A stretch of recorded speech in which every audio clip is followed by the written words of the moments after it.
Professora Rosimeire Salles é a nossa convidada essa noite. Professora Rosimeire Salles, boa noite. Como vai, professora? Tudo bem? Boa noite, Luiz. Muito bem. Obrigada pelo convite.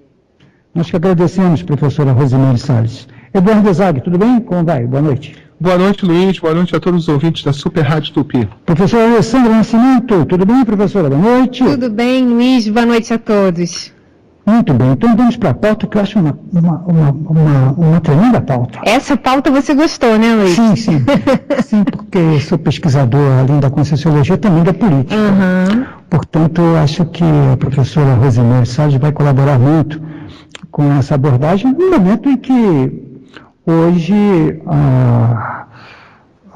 os conceitos de direita e esquerda, de extrema esquerda e também riscos de extrema direita, ele é um tema que não é só do Brasil, é no mundo inteiro. Uhum. É no mundo inteiro. Portanto, nós vamos aproveitar bem aqui a experiência da professora Rosimeire Salles. Professora, como foi a sua experiência na política, para a gente abrir o painel?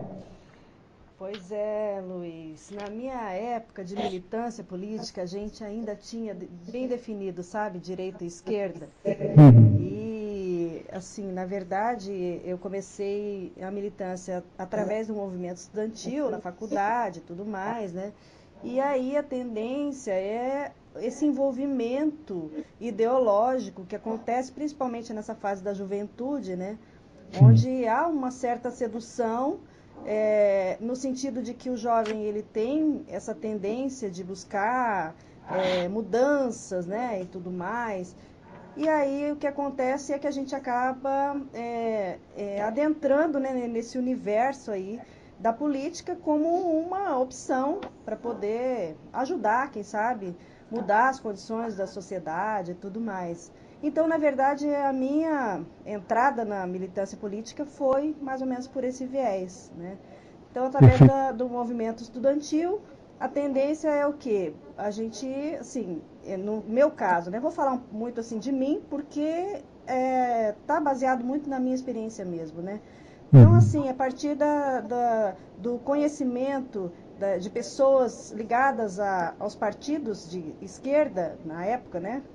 A gente, então, começou a engajar mais na militância político-partidária, e aí a tendência foi entrar nos movimentos sindicais, movimentos populares, defesa dos direitos humanos. Então, assim, toda essa gama de organizações sociais, comunitárias, associativas, né, que tinha uma fundamentação ideológica, no caso, mais socialista. Então, a minha tendência foi ir para esse lado, né, justamente por quê? Porque eu pensava que era uma maneira de mudar o mundo, era uma maneira de realmente fazer com que a sociedade fosse mais justa, as pessoas sofressem menos, as pessoas passassem por menos dificuldades. Então, seria um caminho, né, onde a gente estava buscando uma condição melhor para a humanidade. Então, assim, isso foi o que me moveu a entrar na militância política. E aí, militância política significa mesmo uma doação de vida, sabe? É uma segunda família, são amigos, são reuniões, são comícios, são mobilizações, são passeatas, são atividades relacionadas aos movimentos sindicais, então é greve, é tudo que está relacionado assim, aos movimentos sociais. Eu tinha uma participação. Então, fui funcionária do PT, funcionária mesmo, não só militante. Comecei na militância, depois entrei como funcionária. Fui funcionária de sindicato, de associação.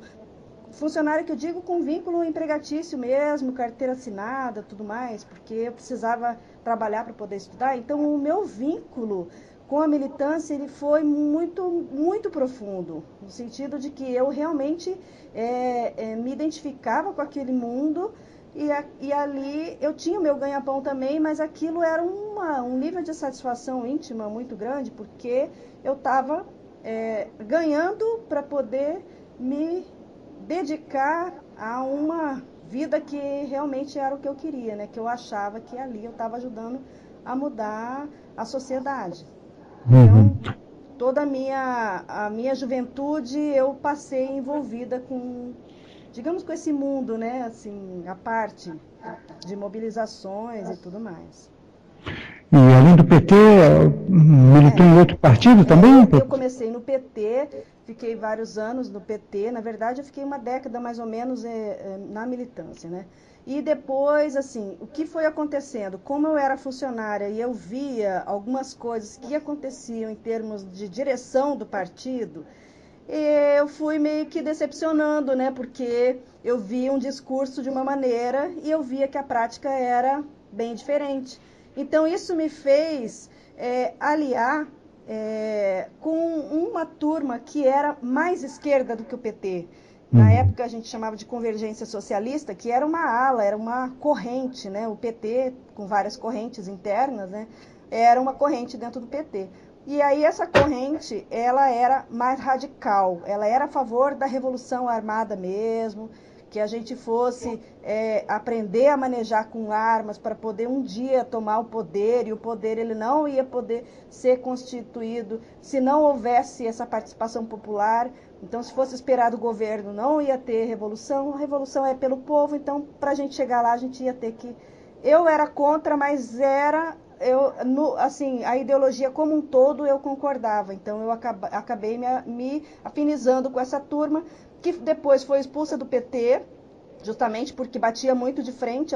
O PT estava indo por uma linha mais da negociação e nós éramos na linha mais do embate político mesmo, né? Então, a gente rompeu com o PT e essa corrente, junto com outras correntes também mais radicais do PT, a gente fundou o PSTU, que é o Partido Socialista, Partido Unificado dos Trabalhadores. Não, peraí, PSTU, Partido Socialista... Nossa, já não lembro mais.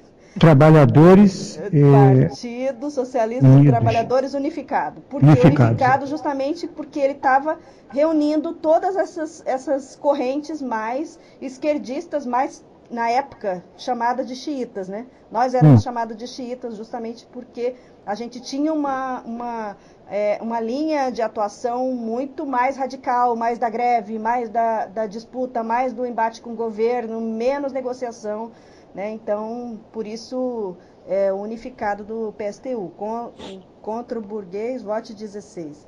Era o lema do PSTU. Então, eu fui mais para essa linha. Então, quer dizer, na verdade, o meu rompimento com o PT... ele foi ideológico já desde aquela época, 90, 80 e final dos anos 80 e início dos anos 90, que foi a época da minha militância, né? Uhum. Então a cartilha era mesmo para fazer a luta armada, é isso? Na verdade, assim, como essa ala era muito radical, tinha uma grande parte que defendia isso. Eu e alguns amigos, a gente não era a favor da luta armada, mas a gente achava que seria inevitável. Eu não conseguia me imaginar pegando numa arma para fazer uma revolução, mas eu pensava assim, um dia isso vai ter que acontecer, porque como que nós vamos mudar esse país? Vai ter que ser através da revolução. A gente não conseguia pensar diferente, entendeu? Então, assim, mas é lógico, tinha uma turma que achava, sim, que tinha que ir para Cuba, fazer treinamento lá, aprender a manejar, entendeu? Em armas e tudo mais, para a gente estar preparados para esse momento, caso um dia acontecesse. Então, tinha, sim, uma ala no nosso grupo, né? Uma dessas correntes, ou algumas dessas correntes que defendiam isso. Não era como eu pensava, mas era, assim, tinha essa tendência. Então, por isso que até eu coloquei esse tema da consciência revolucionária, justamente por isso, porque tem um padrão, um comportamento muito bélico nisso tudo. Sim. Né? Imagina você, hoje quando eu penso isso, é assim até, sabe, constrangedor, porque você imagina um grupo que está se propondo a fazer uma revolução, e o que é a revolução? Revolução, gente, é morte, não tem como,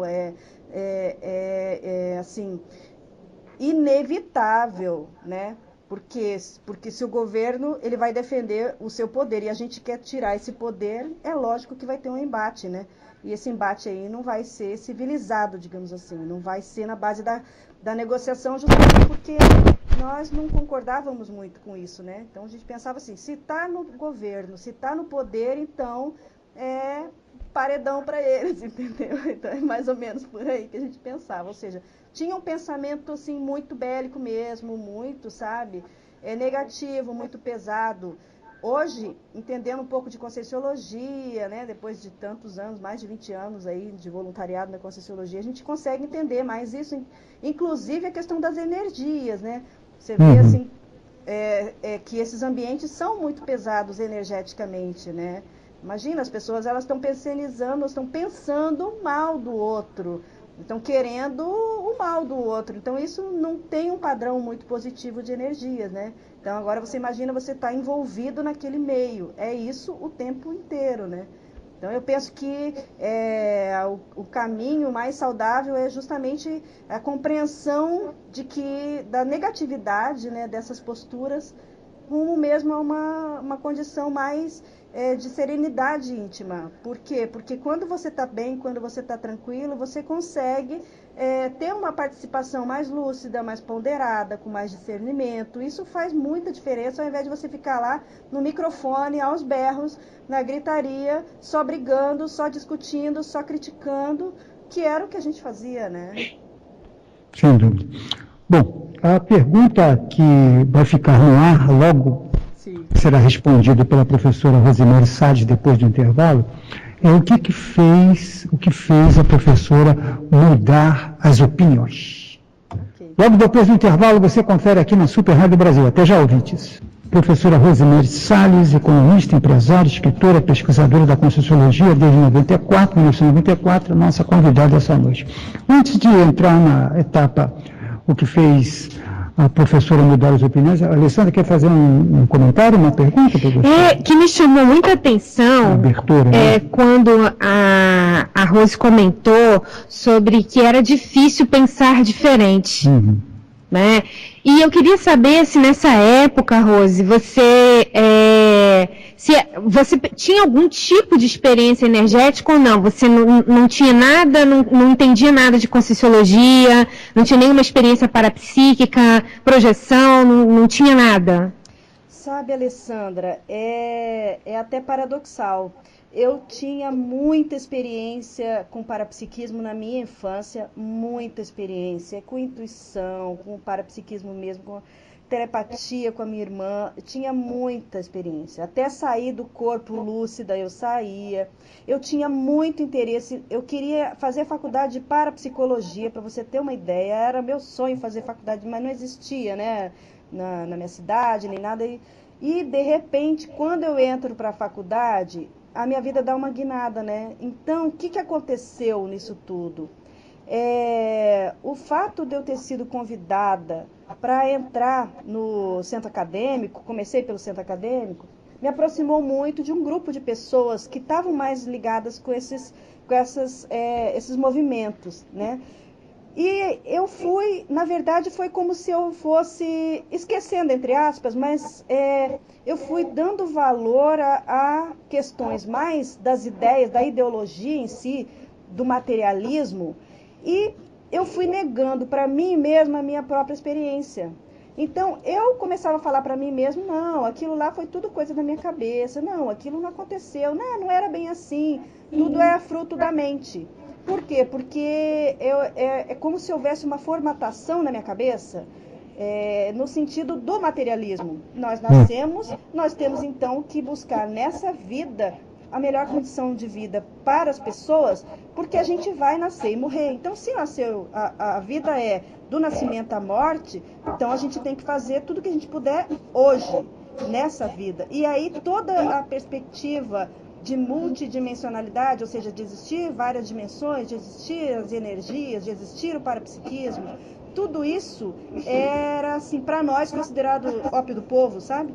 Porque Marx falou isso, né, Marx, no sentido de que tudo passava a ser visto como religião, como fuga da pessoa para ver a própria realidade. O que a gente buscava é fazer a consciência de classe para as pessoas, mostrar para a pessoa que se ela estava em determinada classe social, ela poderia, através da conscientização política, mudar a condição dela. Então tudo era para um foco da intrafisicalidade, do materialismo, dessa vida humana.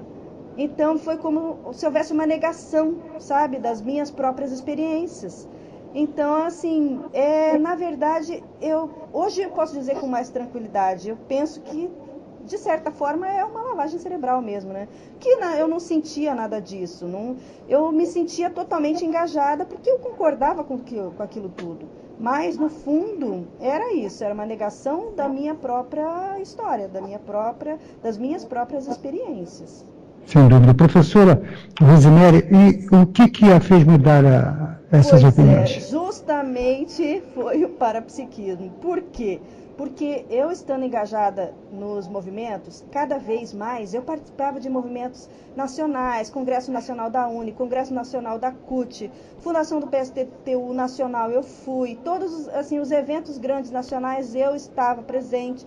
Então o meu engajamento era muito grande mesmo. Nada que acontecesse me faria sair daquele grupo, porque eu era como se fosse a minha família mesmo, né? Eu me identificava totalmente com as pessoas e com as ideias. E aí o que acontece? Eu era apaixonada por uma pessoa, a gente tinha um relacionamento, nós éramos assim, nós nos amávamos mesmo, foi assim, grande amor da minha vida, né? Até aquele momento.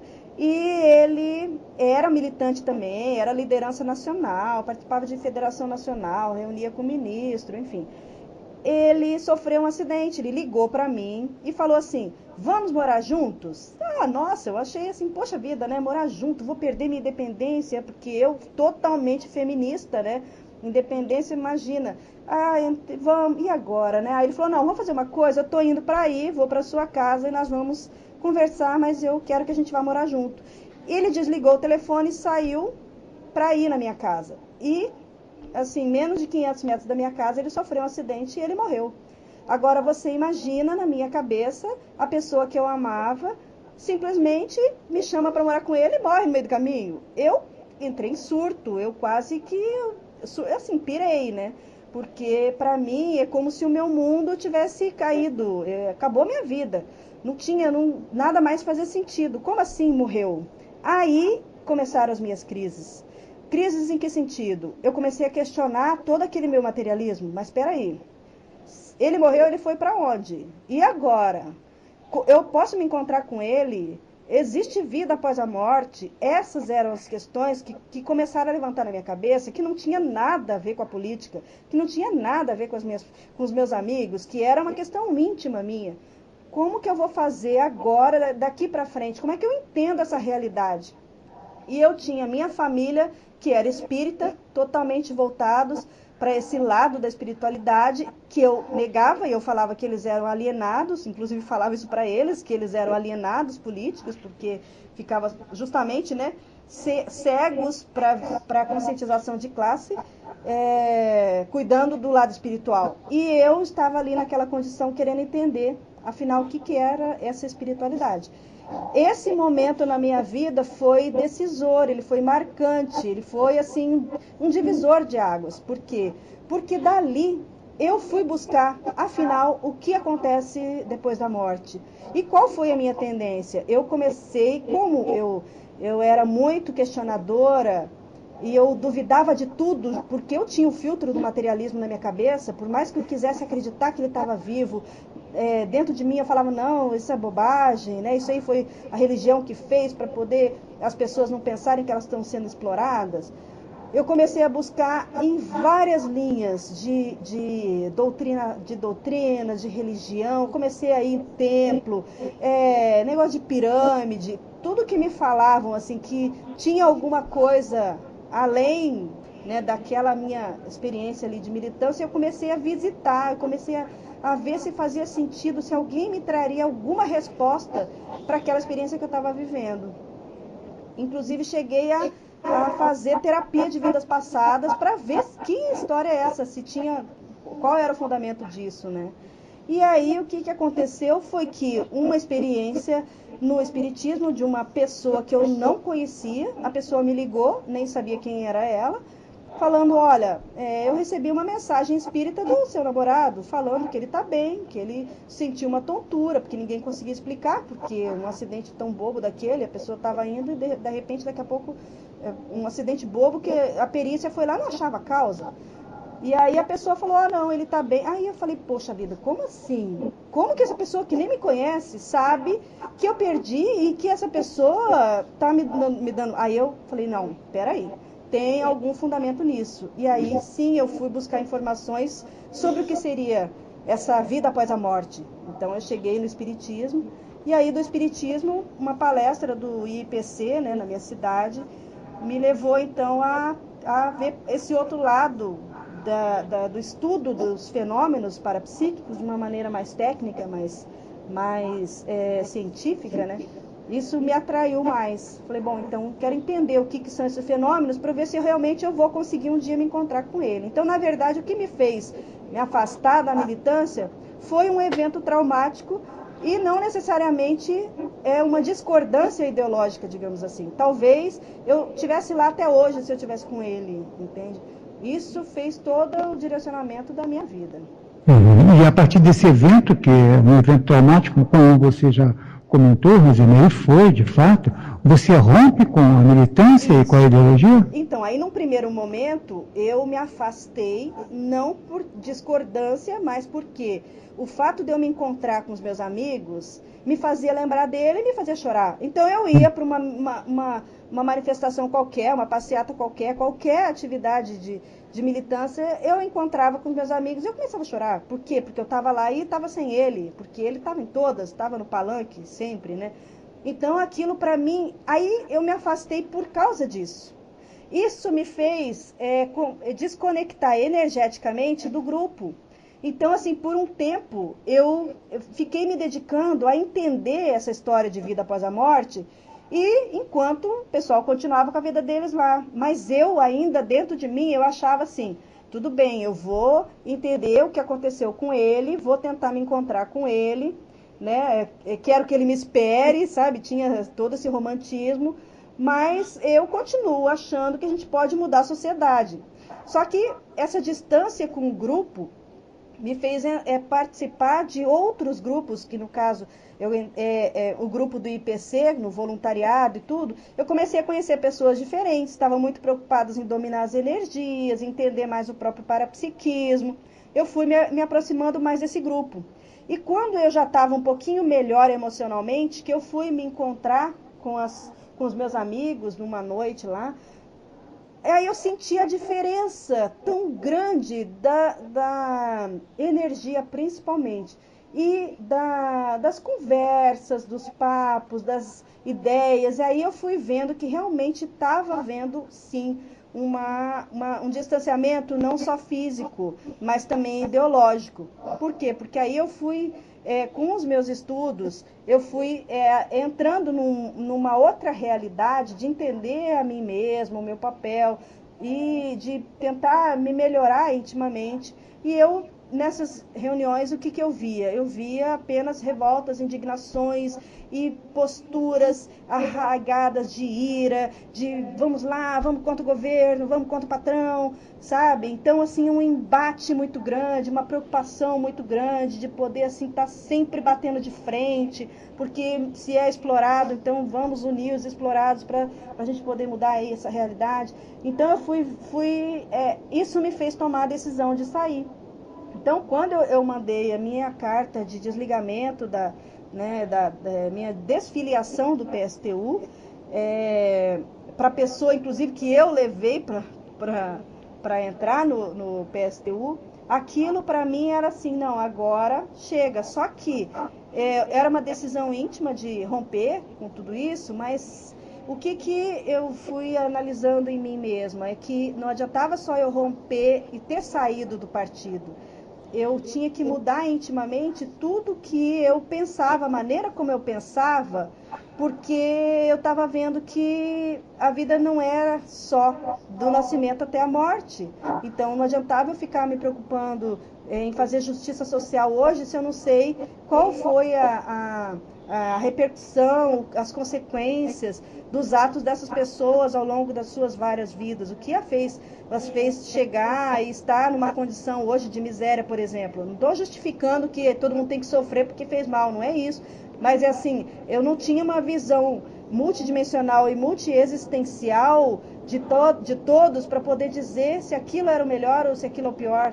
Na hora de eu chegar na casa da pessoa e falar assim, olha, você está sendo explorado, vamos lá, vamos, né, nos unir aqui numa associação, numa comunidade e vamos lutar. Então, assim, essa palavra lutar foi tendo uma outra característica para mim. Então, esse distanciamento ele foi aconteceu fisicamente no sentido do afastamento do grupo, depois no desligamento mesmo da desfiliação partidária, mas também foi acontecendo em termos de pensamento, de compreensão da influência ideológica que eu tinha dentro de mim e que foi como se eu fosse tendo uma certa libertação, né, na maneira de pensar para um pensamento mais livre, mais eu mesma, mais no sentido da compreensão mesmo de quem eu sou, qual é o meu papel, o que eu estou fazendo, como que eu posso ajudar melhor as pessoas.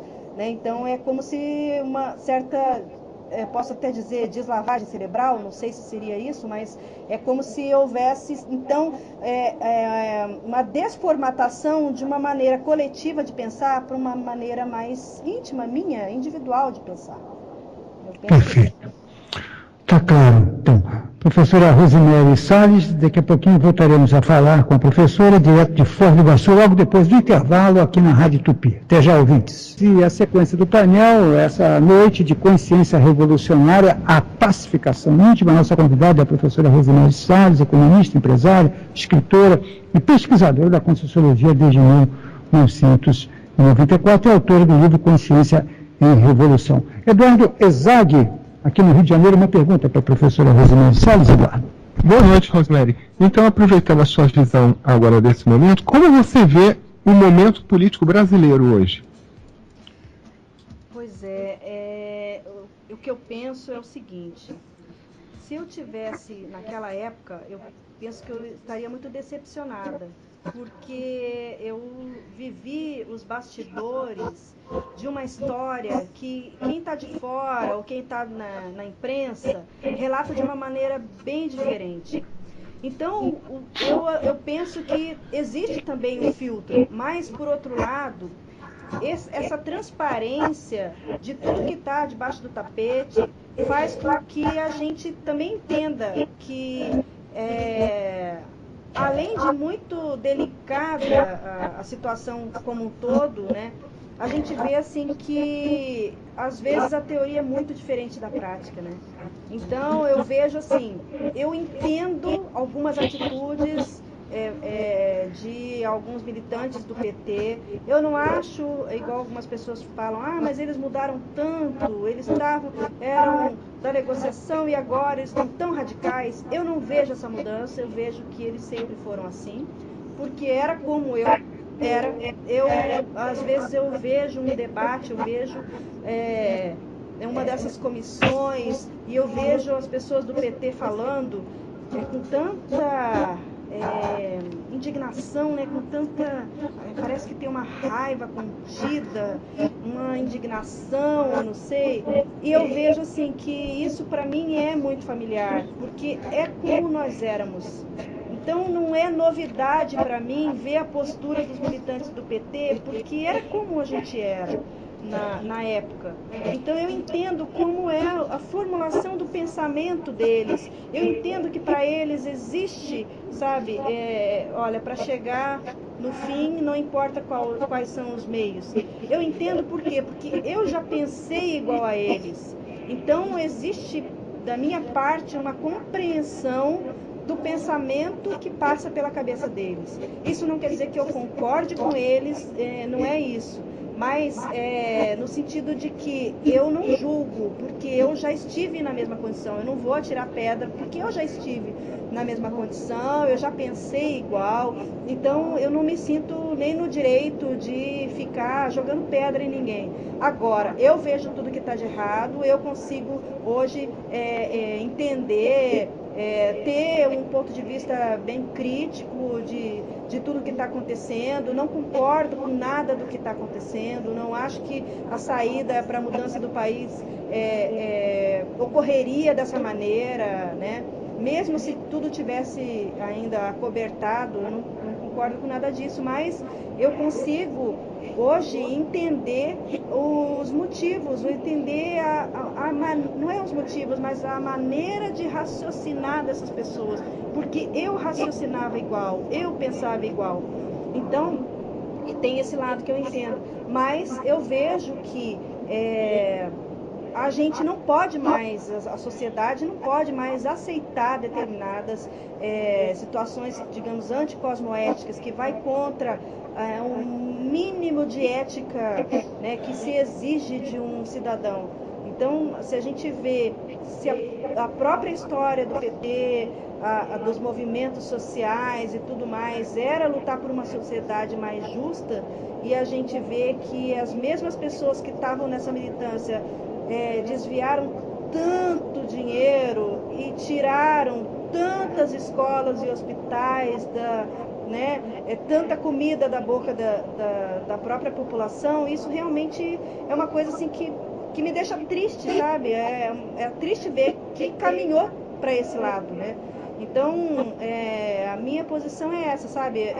Agora, por outro lado, eu não me sinto no sentido assim de, sabe, de ter revoltas, indignações, vamos lá, vamos, tira o PT, fora o PT. Eu não consigo mais, porque a minha maneira de entender, de compreender é diferente. Então eu não acho que ajuda esse tipo de posicionamento. Eu acho que sim, uma postura crítica, não concordar é uma coisa, mas você ter esse pensamento arraigado de tanto sentimento de ódio, de revolta, eu não acho que isso ajuda, nem energeticamente, nem a eles, nem a gente mesmo. Então eu acho que a organização popular, ela é importante, as pessoas, elas têm sim que lutar que eu digo é se organizar e fazer valer os seus direitos, mas a questão que eu vejo é a forma de se fazer isso.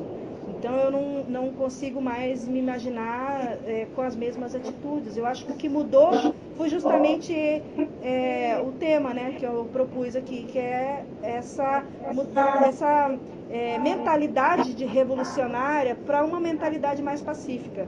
Vamos fazer uma mudança, vamos propor uma mudança, sim, mas de uma maneira pacífica, ordeira, diplomática, né, na base do diálogo e lógico, né? Sanando todas as injustiças e toda a corrupção e tudo mais, né? É lógico, a justiça está aí para isso. Então eu acho que a justiça tem que fazer valer, sim. Nós temos que cada vez ter mais transparência em todas as instâncias, executivo, judiciário, legislativo. Eu acho que nós estamos caminhando cada vez mais para isso. A sociedade está cada vez mais lúcida, mais percebendo, não aceitando determinadas atitudes, né, antiéticas. E eu acho que a gente está caminhando, sim, mas eu penso que tem aquela fase da turbulência, né, da tempestade, até chegar a bonança. Então eu penso que a gente está numa fase de tempestade, vai levar um tempo ainda. Eu acho que ainda tem muita poeira para levantar, muito podre, sabe, para a gente ter ciência que a gente desconhece ainda. Mas eu penso que a gente vai conseguir superar isso e as coisas vão caminhar para uma pacificação maior. Pelo menos eu espero. Sem dúvida. Vamos para mais um intervalo, já a sequência do painel Tupi. Até já, ouvintes. Temos um comentário, nós estamos falando aqui da experiência da professora Rosemary Salles, aí o comentário ali, que ela faz uma abordagem da visão socialista do processo que ela enfrentou e da experiência dela. Vamos para comentar que a direita também precisa fazer diversas revisões, né, na questão da acumulação e também desse processo que a professora bem comentou, que é a tese de Maquiavel, que os fins justificam os meios, também é muito usado pela direita. Na verdade, nós precisamos de uma outra revolução, né, mais universalista, mais definitiva, baseada na cosmoética, principalmente, e é isso que o mundo vai avançar nessa direção, afetando toda a vida intrafísica e politicamente também, não há dúvida quanto a isso. Um novo modelo está em marcha. Professora Rosemary, então, a professora vê que esse momento é propício para algumas mudanças, é isso, professora? Que o Brasil passa? Eu penso que sim, né, Luiz? Só para, voltando um pouquinho, eu concordo com você. Eu acho que vale para todos, né? Direita, esquerda, para tudo mais. Sim. Acho que honestidade é o mínimo que a gente pode esperar, né?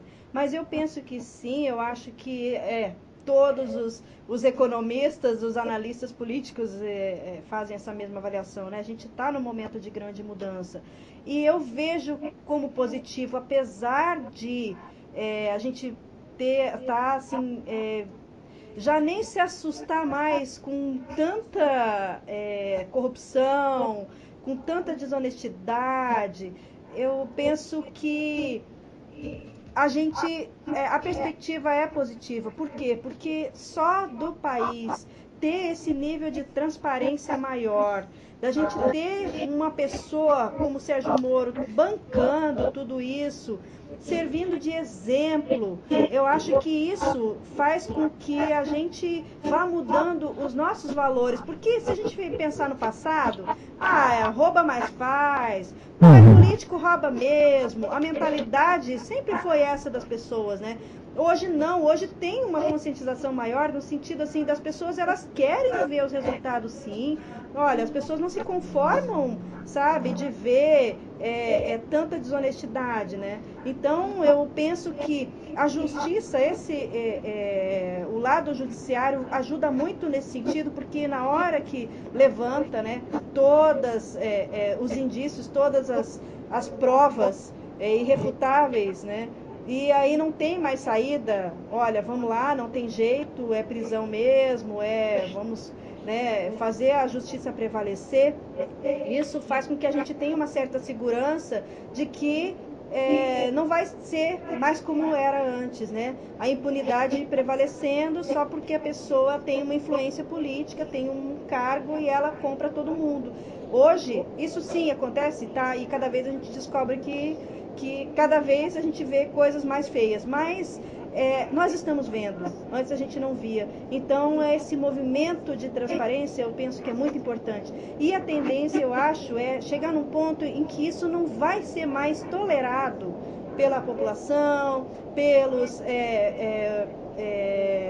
como que eu vou dizer, pelos juízes, e a gente vai conseguir, eu penso, passar por essa fase, sabe, negra da história, a gente pode até dizer, né, porque realmente a gente está passando por uma fase muito difícil.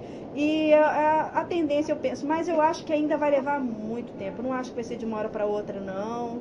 A gente vê assim, sabe, não só a nível nacional, mas aqui em Foz do Iguaçu a gente vê a nível municipal, a gente vê a nível estadual. Então, assim, tem muita coisa que ainda acontece de corrupção e de impunidade. Mas eu penso que isso ajuda no sentido de a gente fazer essa varredura, né? E ir mudando aos poucos os valores das pessoas, os valores de quem está definindo a ordem do país, nos governos e tudo mais. Então eu penso que eu tenho uma visão otimista, sabe? Eu acho que isso é uma mudança, mas eu penso que para melhor. Perfeito. Professora, nós estamos quase encerrando o painel, mas eu tenho duas perguntas aqui que eu queria que a professora comentasse agora, já olhando para o tempo, né, que nós não temos como fugir. Professora, nós estamos vivendo uma época de polarização. O debate está muito intenso, especialmente nas redes sociais. Como continuar participando, que é sempre desejável a participação da sociedade, mas sem, entretanto, carregar muito nas tintas na briga, hein, professora?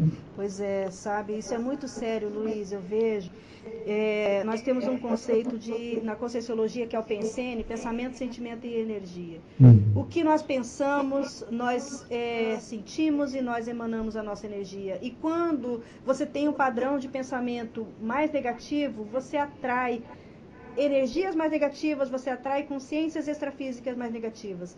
Então eu penso que tudo depende de como a pessoa pensa, como ela penseniza. Porque quando você vai participar de por exemplo, né, nesses movimentos todos aí que aconteceram e que eu acho que ainda vão acontecer, das pessoas irem para as ruas e tudo mais, eu não acho isso negativo, eu acho até saudável, mas o que eu penso o que vale é o que a pessoa está pensando, são as suas intenções, são os seus sentimentos. Então, se a pessoa ela vai para lá com aquela indignação e de que querer acabar com o PT e tirar todo mundo do poder e vamos lá. Esse tipo de sentimento é que eu acho que não ajuda. Eu acho que, assim, ter uma participação política é estar presente, é marcar, sim, né, a sua assinatura lá, você marcar, deixar a sua presença registrada. Mas quando você se volta muito para o lado emocional negativo, a tendência é você não raciocinar muito. E aí você é engolido pelas outras pessoas. Então é nesse momento que há a violência, é nesse momento que há todo o belicismo predominando. Então se a pessoa ela tem um padrão de pensamentos mais positivos, no sentido de ter a criticidade, sim, você é crítico, você é contra o que está acontecendo, mas você está ponderando, você está racionalizando isso de uma maneira saudável, sem emocionalismos exacerbados, que eu acho que isso é o que prejudica. Professora, eu queria que a professora comentasse um minuto, por falar em violência, no laboratório que está sendo construído aqui no Rio de Janeiro, mais precisamente em Saquarema, para atender essas pessoas vítimas de violência, o Pacificário. O que a professora poderia comentar? Como é que são as obras, para a gente fechar aqui o painel? Pois é, nós temos no Rio de Janeiro, em Saquarema, um campus do IPC. E esse laboratório, a proposta é justamente a pessoa trabalhar isso que eu fui fazendo ao longo desses anos, né? Que é essa pacificação íntima. Então, o laboratório do Pacificário, ele visa justamente fazer com que a pessoa, ela dentro de si, adentre em si mesmo, ela faça um nível de reflexão íntima sobre as suas tendências, o seu comportamento, as suas ações, os seus pensamentos, e como que ela analisa tudo isso e como tornar isso mais pacífico, menos carregado nas tintas. Então, se a pessoa, ok, vamos lá, não é ser zen e, agora a vida é tudo linda, maravilhosa, paz e amor para você, não é isso. É assim, no meu dia a dia, eu sou mais bélica ou eu sou mais pacífica? Aí a pessoa, ela faz um estudo dentro dela mesma para ela ver como que é a sua manifestação e como que ela pode melhorar. Chego em casa, eu discuto com a minha mulher, com o meu marido, com os meus filhos. Chego no trabalho, como que eu sou com os meus funcionários, né? Como que é a minha relação com o balcão, com uma balconista. Eu sou exigente, eu exijo os meus direitos, ou eu peço gentileza, né, por favor, com licença. Então eu penso que esse estudo de si mesmo e de como você ir amainando a sua manifestação, acalmando, né, sendo menos bélico. Eu penso que o laboratório ele vai servir justamente para a pessoa conseguir fazer esse nível de reflexão, de autorreflexão, para poder conseguir um nível de pacificação íntima maior. Sem dúvida. Professora, o tema é muito bom, voltaremos a falar em uma nova oportunidade. Queria agradecer a presença da professora aqui no programa. Obrigado e uma boa noite, professora Rosemary Salles. Boa noite, eu que agradeço a todos os ouvintes e aos colegas também. Obrigada.